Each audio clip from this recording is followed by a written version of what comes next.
বেনামাজি এত চাপাঘুর, এত বদলুক, এত খারাপ লোক এই পৃথিবীতে বেনামাজির মতো খারাপ আর কেউ নাই।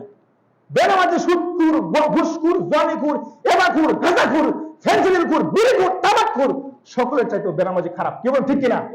আমার কথা আপনি অসন্তুষ্ট হতে পারেন।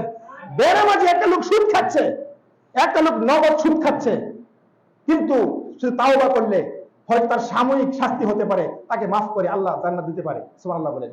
কিন্তু একটা লোক বেনামাজি, জীবনে নামাজ পড়ে না, জীবনে নামাজ পড়ে নাই, ওই লোকে জান্নাত আছে?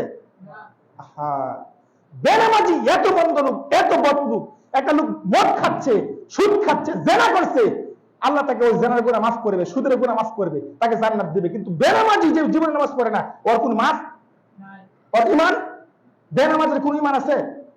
বেনামাজি সবচেয়ে কুকুর, সিগার, জঘন্য, সবচেয়ে বদ লোক, সবচেয়ে মন্দ লোক হলো বেনামাজি। দেখেন না, নামাজ না পড়লে কি হবে? আমার ইমান খুব মজবুত বলে কি বলে না? সব সমাজে এই কথা চালু আছে, নামাজ না পড়লে কি হবে? আমার ইমান মজবুত, ইমান দাঁড়ি। নামাজ না পড়লে কি হবে? ব্যবসা বাণিজ্য বরকত ভালোই দিচ্ছে।